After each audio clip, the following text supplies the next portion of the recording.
Bueno, buenas tardes chicos, ¿cómo andan? Como podrán ver, estamos mejorando la tecnología eh, y ahora incluimos este videíto, ¿sí?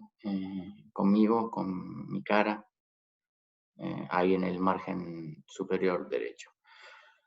De a poquito nosotros vamos aprendiendo, aprovecho esto para contarles un poco eso, ¿sí? Nosotros también estamos aprendiendo a esta nueva metodología que es para nosotros. Yo hace 15 años que soy docente en universidades nacionales. eh, y he tenido alguna que otra experiencia en aulas virtuales, pero bueno, esto implica un gran desafío para los profes que estamos acostumbrados a dar nuestra materia de forma presencial, ¿sí? Yo particularmente creo que lo presencial es irreemplazable por un montón de motivos, ¿sí? Pero bueno, me parece que en este contexto de emergencia lo que estamos intentando hacer todos los profes y todas las universidades nacionales es tratando de que ustedes no pierdan el cuatrimestre, ¿sí? Me parece que eso es valorable. Yo también les agradezco a ustedes el esfuerzo que están haciendo. Sé que para ustedes tampoco es lo mismo ir a la universidad, sentarse en un aula, que estar usando estas herramientas nuevas, ¿sí? Que estar chequeando el grupo. Tienen una duda, no me tienen a mí para, si bien digo, lo hacemos por WhatsApp, no es lo mismo que la presencialidad. Así que bueno, quería tomarme 2 minutitos para también agradecerles el esfuerzo, y con Anita tenemos la sensación que esto está funcionando bastante bien, pero está funcionando bien también por el esfuerzo de ustedes, ¿sí? Así que bueno, gracias por el interés. Para mí aprender a estudiar tiene que ver con eso también, ¿no? Con buscarle la vuelta a las cosas que uno tiene que estudiar. Digo, no todas las materias vienen digeridas y son sencillas, algunas tratamos de ser más ordenadas que otras. Por nuestra parte tratamos de que esté ordenado todo, esperemos que así sea, como para que utilicen la mayor cantidad del tiempo en poder comprender y asimilar y reflexionar sobre los contenidos. ¿Sí? Así que bueno, hecha esta pequeña introducción, eh, vamos a empezar con la clase 2, ¿sí? Que hoy vamos a ver Escuela de Chicago y Funcionalismo. ¿Sí? Como vemos ahí en el slide, nosotros siempre le ponemos después del título qué bibliografía estamos usando para cada una de las clases. Acá hago un breve paréntesis y lo vuelvo a repetir, porque fíjense que nosotros del libro de Matelar, Historia de las Teorías de la Comunicación, a lo largo de las unidades, es como que ese libro lo desguazamos y lo dividimos por capítulos, o 1 o 2 capítulos por cada una de las unidades, ¿sí? Ese libro nosotros cuando pensamos y armamos la materia lo usamos como eso, como esqueleto de la materia, ¿sí? Con lo cual nosotros, si bien ese libro está en la primera unidad, no quiere decir que ustedes tienen que leer todo ese libro para la primera unidad. Ese libro les va a servir para ir siguiendo la materia, ¿sí? A lo largo del cuatrimestre. Entonces, la clase pasada vimos introducción y capítulo 1, y vamos a ver un poquito de la parte del capítulo 2 y parte del capítulo 3. Y así vamos a ir avanzando, más algún otro texto que tenga que ver puntualmente con lo que estamos viendo. Hay algunos contenidos que no van a estar en el libro de Matelar, pero eso lo vamos a ir viendo clase por clase, ¿sí?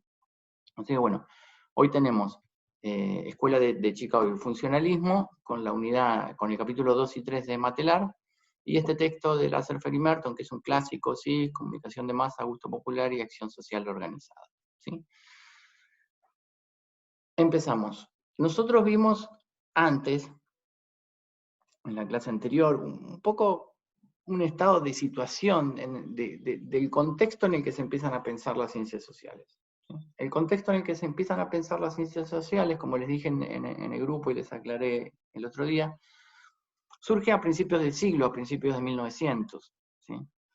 De manera estructurada y científica, ¿sí? Hecha esta aclaración. O se puede decir enmarcada en el mapa de las ciencias dentro de lo que son las ciencias sociales, específicamente en el campo de la comunicación. Entonces, este contexto en el cual surgen los primeros pensamientos acerca de la comunicación y las primeras reflexiones teóricas acerca de la comunicación, tiene que ver con lo que vimos la clase pasada, ¿sí? Y ahora seguimos avanzando un poco más acerca de lo que se empieza a denominar la Escuela de Chicago, ¿sí? O la Mass Communication Research, que tiene que ver con un contexto histórico en donde ustedes piensen que los medios masivos como tal no existían. Ahora, es sencillo hablar del concepto de medios masivos, ¿sí? Pero para esa época no era sencillo. No era sencillo porque era un concepto que no existía.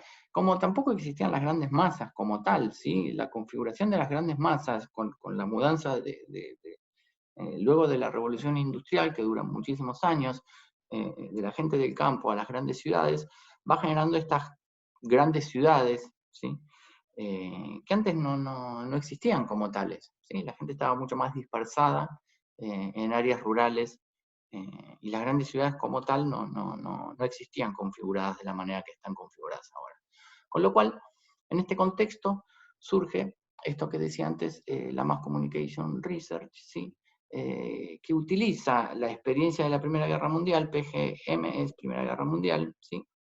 Donde los medios empiezan a aparecer ya como un gran instrumento de convencimiento de masas, ¿sí? Acá dice gestores de opinión, ¿sí? Pero como un instrumento de propaganda, con una idea bastante lineal de la comunicación, ¿sí? Esta idea de la bomba de agua que permite la circulación de símbolos eficaces. Con esta idea, esta idea de comunicación también tiene atrás una idea de eficiencia, ¿sí?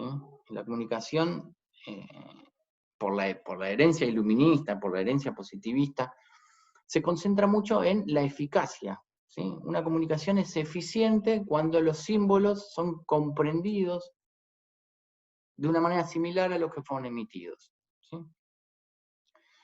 En este contexto, y acá empezamos a responder una de las preguntas, por eso a veces vieron que yo les dije que no se adelanten en las guías de preguntas, porque vamos a ir de a poco y vamos a ir cubriendo todos los espectros y casi todas las teorías, pero con un orden que nosotros ya hemos establecido, ¿sí? Pero hasta acá también la audiencia es considerada un blanco amorfo, ¿sí? La audiencia es considerada muy susceptible de ser influenciada, ¿sí? Ante un estímulo hipodérmico, esto que decíamos antes, ¿sí? Esta idea de entender a la comunicación como una inyección de información. Entonces, cuando yo más información inyecto, teóricamente tengo más y mejor comunicación. Después vamos a ver a lo largo, cuando se vayan sucediendo las teorías, que esto no es tan así, ¿sí? Pero para estas teorías y para este contexto histórico, la comunicación se ve de esta manera, ¿sí? Entonces, en este contexto, aparece la Escuela de Chicago, ¿sí? Que ve a la ciudad, a ver, porque hago una aclaración antes. Todas estas teorías no son específicamente, o no se centran específicamente en la comunicación, ¿sí? Tratan de entender un poco cómo funcionan las sociedades, ¿sí? Y en esa dinámica de funcionamiento es en donde entra en juego la comunicación, ¿sí? Por eso van a ver que muchas de las teorías tratan o se exceden en lo comunicacional y tocan aristas que tienen que ver con lo social, como es el caso acá de la escuela de Chicago, que ve a la ciudad como un estado de ánimo, ¿sí? Heredando esta idea de organismo que vimos antes, ¿sí? Esta idea de ser viviente, ¿sí? La escuela de Chicago ve a la ciudad como un estado de ánimo en donde la movilidad y la locomoción empiezan a ser nuevos elementos, ¿sí? De estas ciudades, de estas nuevas ciudades, valga la redundancia, ¿sí? Entonces, como objetivo y como punto de partida, la Escuela de Chicago se propone como objetos de estudio las actitudes y los comportamientos. En síntesis, la Escuela de Chicago entiende a la ciudad como un laboratorio social, pero bajo una determinación muy lineal de la comunicación, ¿sí? Esto es importante comprender porque nosotros a medida que avancemos con las teorías vamos a ir viendo cuándo se rompe la linealidad de la comunicación. Es la segunda vez que me llevo esto por delante, vamos a correr. Esto es como si fuera un vivo, no voy a cortar y retroceder porque si no se van a volver locos. Y yo me voy a volver loco grabando esto. Entonces, en este contexto, otro de los autores que nombra el libro de Matelar es este muchacho Park, ¿sí? que hereda o va en una línea de pensamiento muy similar a la escuela de Chicago, pero entiende a la dinámica social como un ambiente ecológico, no ecológico como conocemos hoy el término o el sentido que tiene hoy el término de ecología, que está más asociado a lo que tiene que ver con el medio ambiente y el cuidado del medio ambiente. Esta definición de ecología tiene que ver más como un ecosistema, ¿sí? Otra vez, fíjense, de ser vivo pasamos a un ecosistema, las ideas son bastante similares, ¿sí? Para entender a la sociedad y sus comportamientos. Dice textualmente, en las sociedades humanas, la competición y la división del trabajo conducen a formas no planificadas de cooperación competitiva, ¿sí? En este contexto, también 1900 y pico, ¿sí? Las grandes urbes empiezan a desarrollar, como dijimos antes, la gente muda del campo a la ciudad, y este es el contexto en donde la competición, el conflicto, la adaptación juegan un papel fundamental. Y la comunicación, por supuesto, que juega un papel central en este equilibrio, ¿sí? Textualmente dice, la comunicación y el consenso juegan un rol de regular la competición, ¿sí? Porque los medios masivos empiezan a entenderse, ¿sí?, como mecanismos de dirección y control social, ¿sí? Pasamos al siguiente slide, y ya entramos de lleno en lo que es el funcionalismo. El funcionalismo, como su nombre lo indica, y esto es importante que por cada una de las teorías traten de ver bien el título, porque a veces en el título se explica mucho de lo que es la teoría. Parece una pavada, yo sé que parece una pavada, pero a veces en los finales con Ana, ¿y qué es el funcionalismo? Ay, no lo estudié, profe. Bueno, pero a ver, trata de sacarlo con lo que te dice el título de la teoría, funcionalismo. A ver, funcionalismo, bueno. Funcionalismo entiende a la sociedad en tantas funciones. Cada una de las partes de la sociedad, ¿sí?, cumple una función determinada, ¿sí? Ahora vamos a ir un poquito a desarrollar funcionalismo, pero avanzamos con esta propuesta de Laswell, que es uno de los fundadores del funcionalismo, y en una de las, el funcionalismo es una teoría bastante larga, que tiene varias actualizaciones, y en una de las actualizaciones, Laswell propone esta idea de las 5Q, ¿sí?, que dice qué, por qué canal, a quién y con qué efectos, ¿sí? Y plantea 3 funciones, ¿sí? Vigilar el sistema de valores, relacionar los componentes sociales para contribuir al entorno, y la transmisión de la herencia social. Estas 3 funciones nosotros no las vamos a tomar como centrales porque el texto más adelante, y ahora lo vamos a ver, toma otras funciones que a nosotros nos interesan porque están desarrolladas de manera más completa, ¿sí? Tomemos como punto de partida el funcionalismo, la idea de función, y las 5Q que propone Laswell en una de las actualizaciones que tiene esta teoría. Y acá también es importante comprender, vieron que yo les dije que toda teoría, o al principio, y esto está bueno que yo no me olvide y que siempre remarquemos, tanto yo como Anita, todas las teorías no son casuales en su propio contexto, ¿se entiende, no? Las teorías responden a una mirada del mundo, de la época en la que fueron pensadas, ¿sí? Es muy difícil poder pensar una teoría por fuera de su propio tiempo, ¿sí? ¿Qué quiero decir con esto? Que el contexto histórico, el contexto de pensamiento, el contexto en el cual están insertadas las ciencias en el tiempo y en el espacio en donde se piensa una teoría, determina en gran medida, ¿sí?, en gran medida la configuración y la estructura de cómo esa teoría entiende la comunicación, ¿sí? Para ir a un ejemplo concreto, en este contexto, la propaganda, ¿sí?, empieza a ser un elemento pragmático, un elemento que empieza a funcionar y empieza a ser considerado un medio para influir en las grandes masas, ¿sí? El texto dice, creo yo, o yo lo interpreto con ironía, dice, es más económico que la violencia, la corrupción u otras técnicas, ¿sí? Otras técnicas tomémoslo con ironía, pero se refiere a mantener el status quo, mantener el equilibrio social, ¿sí?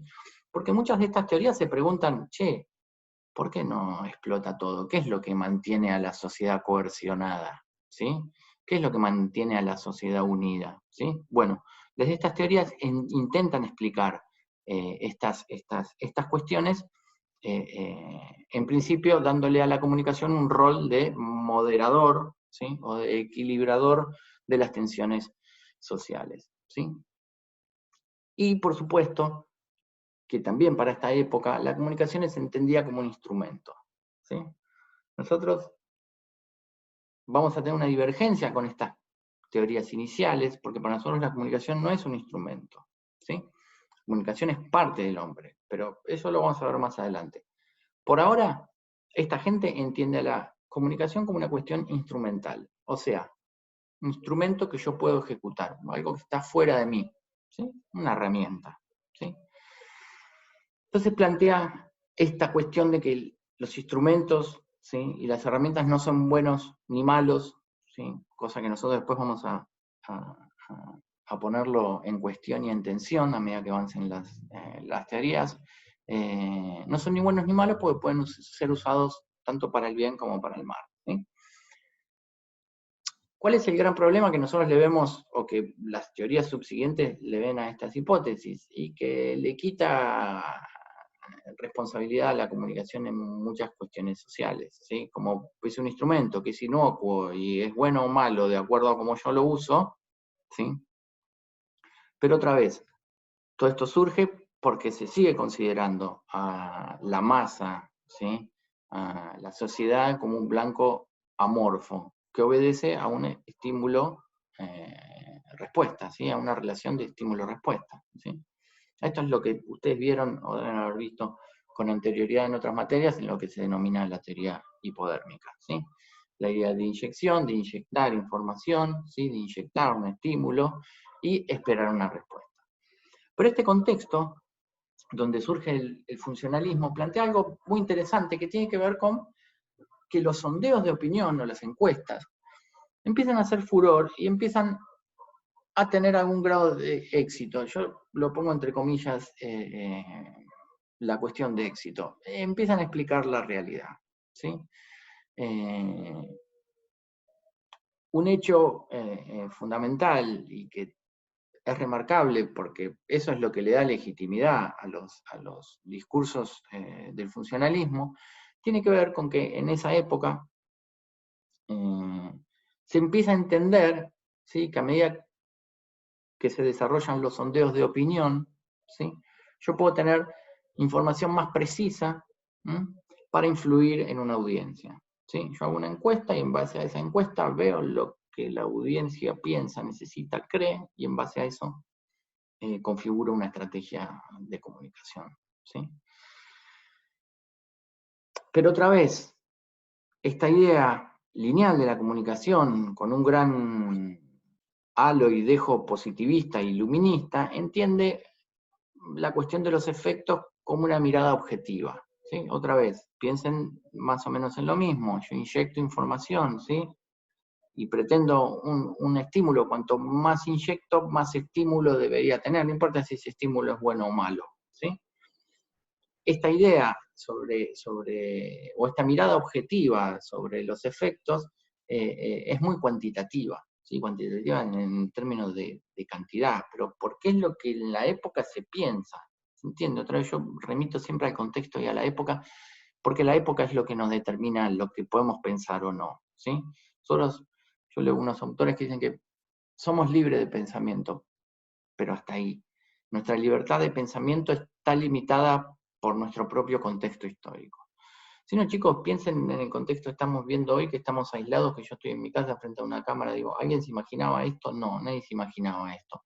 ¿Es disruptivo? Sí, es disruptivo. ¿Tiene que ver con muchas cuestiones que tienen que ver con la época? Sí, tiene que ver con la época, porque hubo virus, y pandemias, hubo varias en la humanidad, pero la cuestión de la conectividad y la globalización que hoy tiene el mundo, esta capacidad de poder conectarnos persona a persona de manera instantánea, hace que la respuesta que nosotros demos y la respuesta que se dio, incluso globalmente, porque digo, no es un problema que está afectando solo a pocos países, sino que está afectando al mundo entero, ¿sí? Sea, valga la redundancia, global o mundial, ¿sí? Entonces, el contexto condiciona nuestros comportamientos, ¿sí? Nuestras actitudes, nuestras opiniones y sobre todo nuestra forma de ver el mundo, ¿sí? Seguimos al próximo slide. Acá hay un textito, bueno, el de Lasserfer y Merton, que se separa un poco de la escuela de la idea de la escuela de Chicago, pues ellos son de la Universidad de Columbia, y agregan una función de entretenimiento a los medios, porque hasta acá la función de entretenimiento era vista como algo no estudiable, ¿sí? Pero ellos empiezan a dar cuenta que la función de entretenimiento, por este crecimiento de las grandes urbes, por el crecimiento de la competitividad, por el crecimiento de las horas laborales, etcétera, etcétera, empieza a tener un rol fundamental también en el equilibrio. La gente vuelve de trabajar agotada de las fábricas y necesita entretenimiento, y ese entretenimiento lo encuentra o lo empieza a encontrar o se empieza a generar principalmente en los medios masivos, ¿sí? Entonces, otra vez, volviendo a la idea de funcionalismo, ¿sí?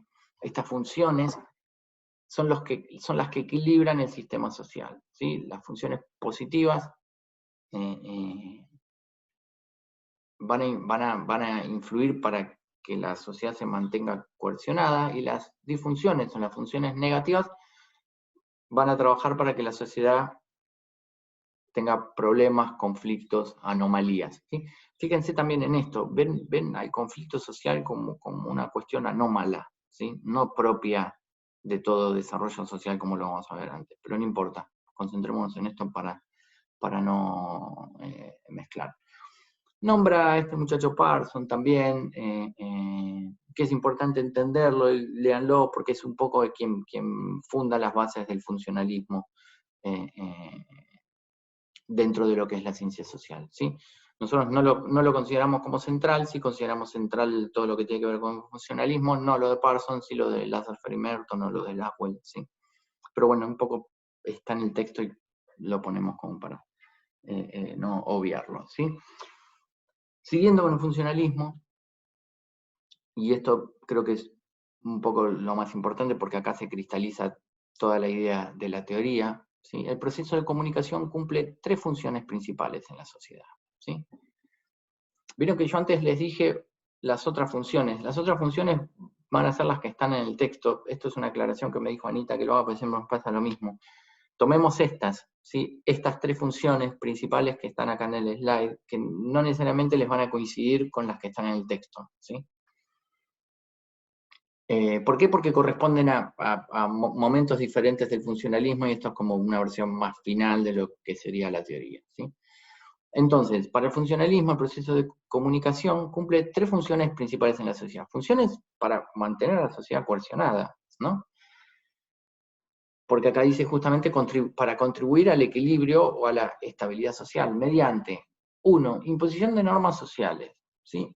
A ver, en los medios nosotros vemos continuamente todo lo que está bien y todo lo que está mal.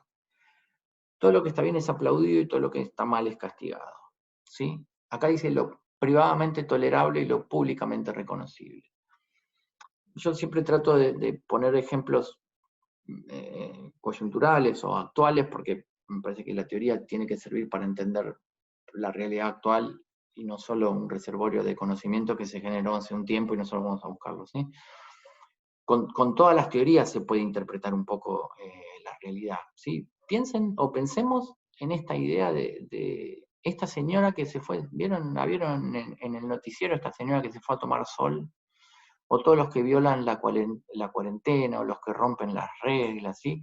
Cómo los medios, de alguna manera en bloque y al unísono, castigan las cuestiones que tienen que ver con el no cumplimiento de la norma, ¿sí? Por eso dice vigilancia del entorno, ¿sí? Que el entorno esté en equilibrio social, ¿sí? Haciéndolo socialmente aceptable, ¿sí? Y repudiando aquello que no consideramos socialmente aceptable. Esa es la primera. La segunda se llama función conferiora de estatus. Tiene que ver básicamente con que lo que aparece en los discursos que aparecen en los medios, ya por el solo hecho de aparecer en los medios son legitimados, ¿sí? Piensen en la frase de, yo a veces le pregunto cosas a mi mamá me dice, no, pero le digo, pero ¿de dónde sacaste esto más? No, pero lo vi en la tele, ¿no? Esta cosa de que en la tele aparece, si aparece en la tele, ya está legitimado y es real, ¿sí? El estatus de social, el estatus de veracidad, de legitimidad, tiene que ver con la sola aparición, ¿sí? En los medios. Entonces sabemos que no es así, chicos, ¿sí? Que no todo lo que aparece en los medios es legítimo, verídico, real, verdadero, etcétera, etcétera. ¿Sí? Pero esta teoría lo entiende así. La transmisión de la herencia social, que tiene que ver bastante con la primera, ¿sí? La primera tiene que ver más con imposición de normas sociales. Esto es la transmisión de herencia social, está más asociado a lo que son costumbres, rituales, mitos, ¿sí? Y la última, que es la disfunción, vieron que yo les dije que las funciones positivas contribuyan al equilibrio y a la cohesión social, y las disfunciones, que en este caso es una sola, es la disfunción narcotizante, ¿sí? Que tiene que ver con esta dinámica de que los programas de entretenimiento o los contenidos de entretenimiento pueden convertir la energía pasiva y crítica perdón, activa y crítica en pasiva. Un ejemplo más llano, y para comprenderlo mejor, los programas de entretenimiento no nos dan la capacidad, o los medios en general hoy, con su gran dinámica de contenidos de entretenimiento, no nos dan el espacio ni nos proponen la reflexión crítica, ¿sí? El entretenimiento es sentarse a ver Rambo y cómo si Rambo mata a 385 personas en 5 minutos, ahí no hay reflexión, ¿sí? Porque uno no va a reflexionar acerca de las balas que tira Rambo, ¿sí? Es totalmente es violencia explícita que tiene como fin el mero entretenimiento, ¿sí? Entonces la disfunción narcotizante tiene que ver con eso. Acá dicen, el aluvión informativo o el exceso informativo, ¿sí? Convierta la energía activa en pasiva. Yo puse embrutecimiento porque también tiene mucho que ver con esta idea de sentarse enfrente a la tele o sentarse enfrente a los medios a embobarse, ¿sí? Hasta aquí las grandes ideas que atraviesan y determinan la cuestión del funcionalismo, de la Escuela de Chicago y del funcionalismo. Yo acá hago una aclaración y esto lo voy a ir haciendo a lo largo de las clases. Hasta acá, porque también surgió en el grupo, hasta acá seguimos viendo la comunicación dentro de un esquema lineal. ¿A qué me refiero con un esquema lineal? A esto que ven acá en el slide, ¿sí? Hasta acá se sigue entendiendo a la comunicación, ¿sí? Como un componente de emisión, un mensaje, un receptor.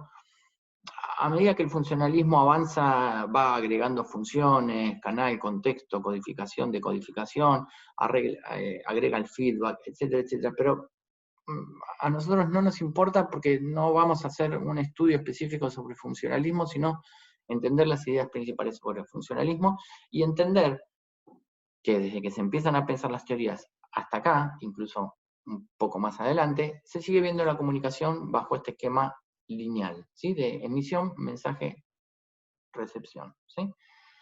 Un esquema lineal y un esquema unidireccional también. ¿Se acuerdan? La masa amorfa, susceptible, ¿sí? Bueno, tiene que ver con esta idea de inyección, de linealidad, de a mayor información, mayor o mejor comunicación, etcétera, etcétera. Es importante aclarar que nosotros, si bien estamos viendo unas teorías que fueron pensadas hace ya unos cuantos años, las teorías no se descartan ni por viejas ni por obsoletas, ¿sí? Otra vez, y vuelvo a lo anterior, las teorías interpretan o tratan de interpretar el mundo en el contexto en el que fueron pensadas, ¿sí?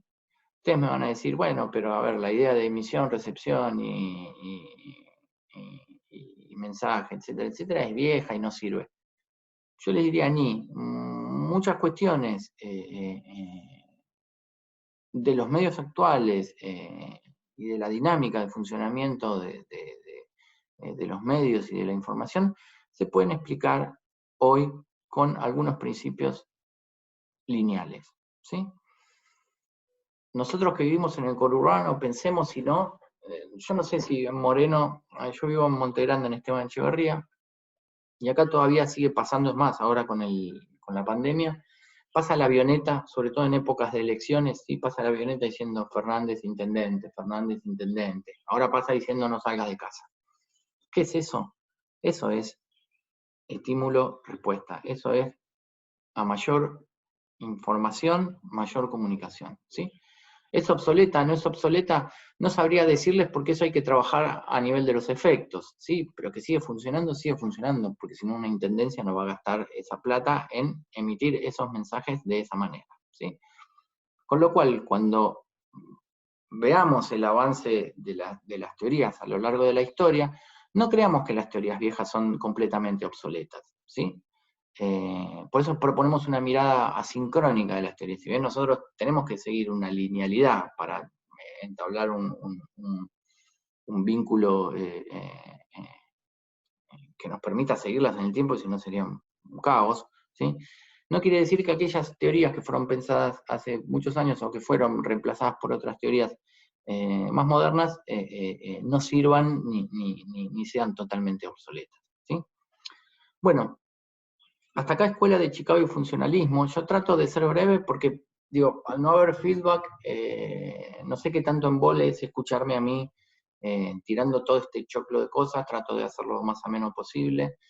Con Anita estamos pensando en alguna clase en vivo, como para hacer un repaso general, más llegando al final del cuatrimestre, ¿sí?